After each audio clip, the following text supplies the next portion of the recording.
Hello, you are listening to the Child Care Director's Chair podcast. Your host, Erica Sacosio, invites you to join her community of passionate and inspiring leaders in the ECE field, where she discusses, reflects, and shares the best ways to invest in our children, families, teachers, and community. Because after all, we know they are the heartbeat of any successful program. These kids don't want to do anything. All they want to do is hang around, scroll through social media, be on their phones, hang out with their friends.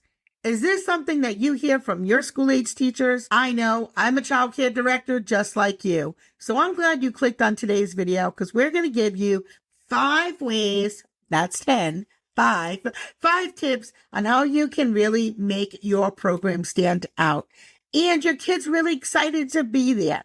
Now, the first thing I want to say is it's okay if they want to just hang out because that's what you do when you get out of work, is it not? You want to hang out with your friends. So it's okay. Be part of that. Stop going against what kids want to do and start working with it. That will be your number one goal, is to be open-minded and understand that the kids have their own interests and their own needs, no matter how much curriculum we plan for them. So let's start with this. Kids love things that are messy and they love hands-on activities.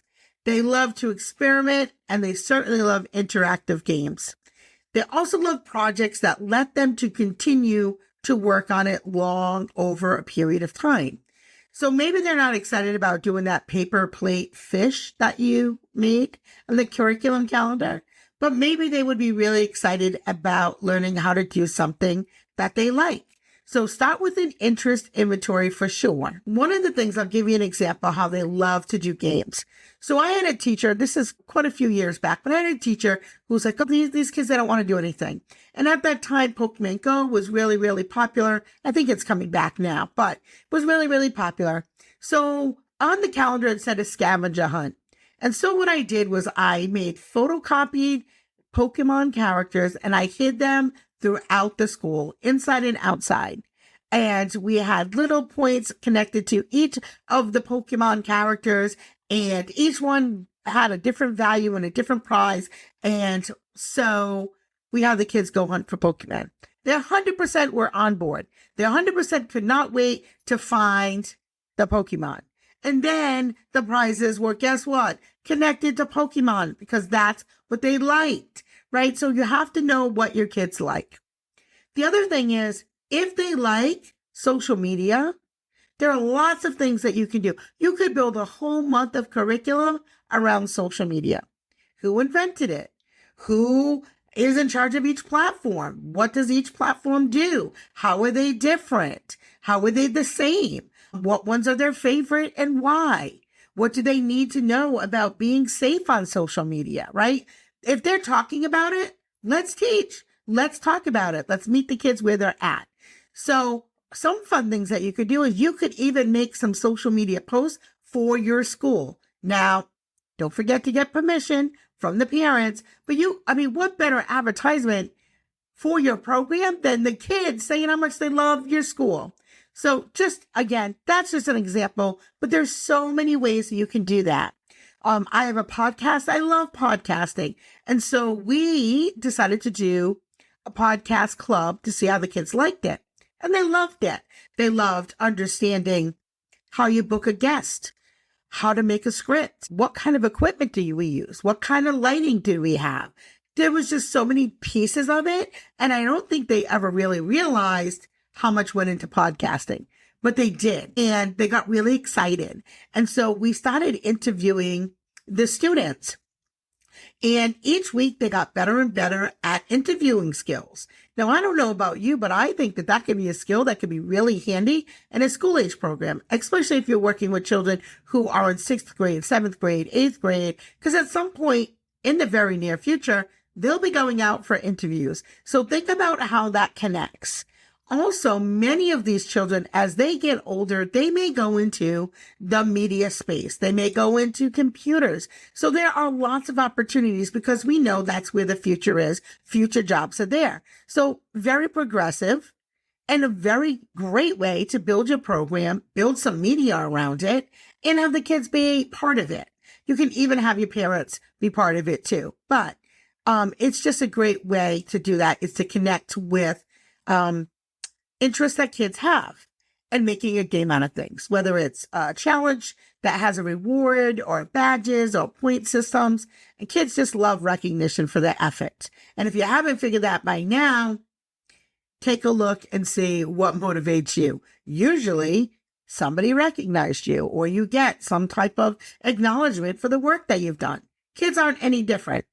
My one point that I would do or would make is make sure that when you're building these types of activities, that they are collaborative, meaning maybe a whole team wins or a whole group wins instead of one individual child, so that we also can get the benefit of kids working together. So that would be one thing that I would say that you could do. You want to offer choices that are flexible. Give them options and different activities. Also, lots of programs will have two different philosophies. They either have all ages mixed, or children are separated by age and grade level. So there's benefits to both. So maybe you mix it up a little bit. Maybe there are times where you have older children and younger children working together on projects. Man, what a great way for older kids to be role models, right? And then there are other times where you want to do something that's, very challenging, might be very intricate, which might be very hard for a younger student to do. So mix it up, make it fun. Because if it's always the same one way or the other, again, pros and cons, it can get a little boring, right? So mixing it up a little bit will really go a long way. Now, going back to they never want to do anything, they just want to hang out. That's true.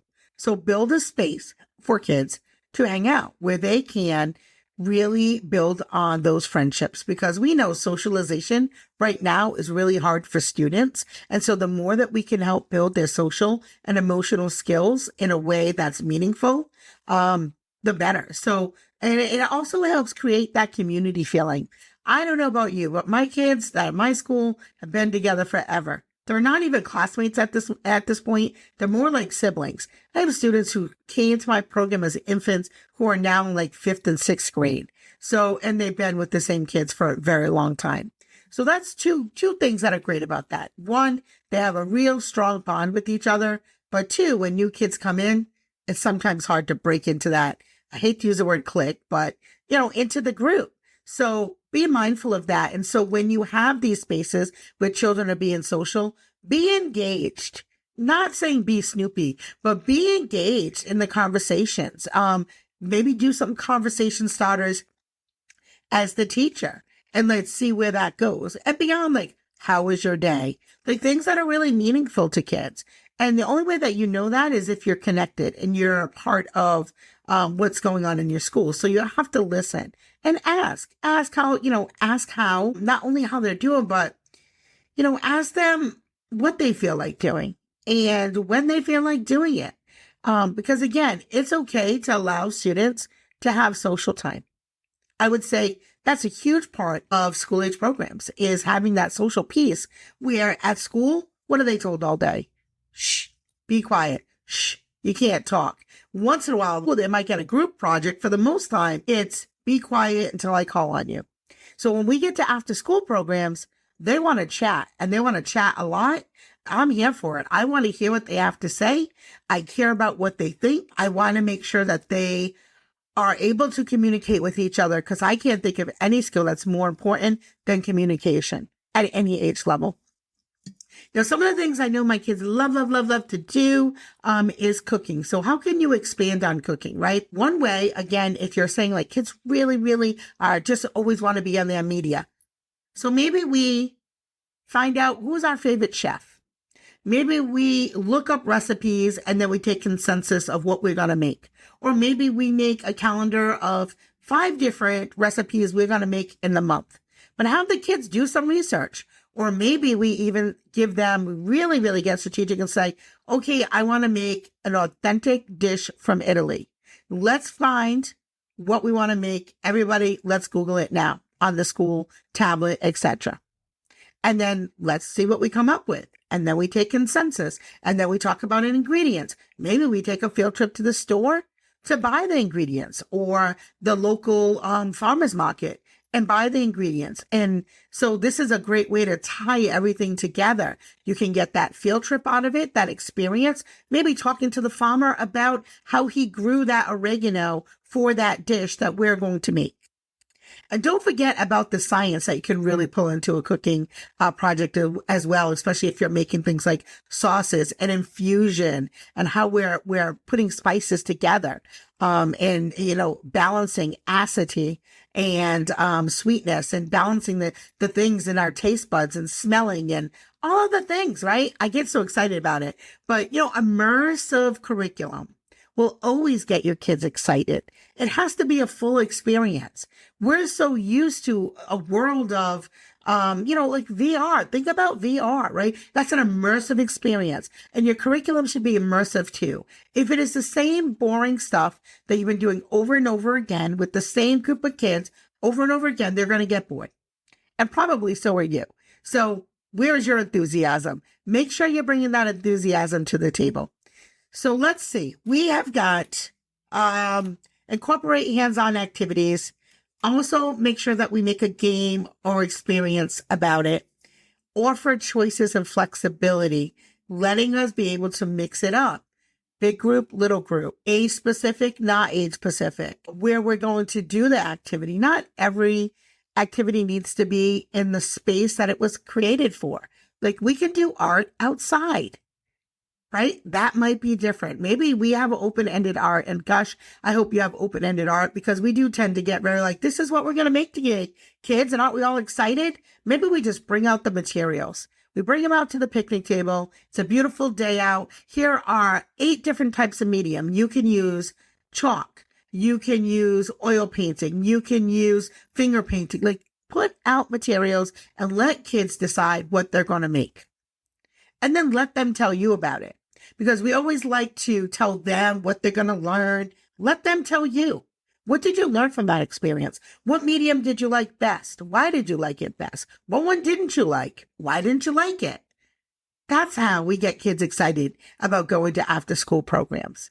That's how you get them not away from the technology, but using the technology. So I'm going to give another example. So at my program, we have a beautiful backyard, and it's fall here, and there's lots of leaves that are falling. So instead of going on a scavenger hunt and just grabbing leaves, maybe we give them specific leaves that we're looking for, and then give them some leaves that they're looking for that maybe are not out there. And so we have to figure out why they're not out there. What kind of tree do they come from? What kind of environment does that leaf come from? And do we not have the right climate? What other things did we find beyond those leaves? So these are just some examples, but you have to get jazzed up about your curriculum. Make sure that it is immersive, or for that choice and flexibility. And then lastly, of course, creating that safe environment where kids can be social, where we can build their social and emotional skills, their communication skills, their sense of community. So that's how you do it, guys. If you liked today's video, give us a subscribe, leave us a comment below. Don't forget the notification bell, let you know when our next video comes out. And we want to hear from you, so stay connected. Thank you so much for tuning in, and have a great day. Well, all the cute little kiddos have been picked up, and it's time to go home. And that'll do it for another episode of the Child Care Director's Chair. Please leave a review so Erica knows the information is helping you to manage and improve your childcare centers. Remember to subscribe to get the latest episode from Erica's Child Care Director's Chair.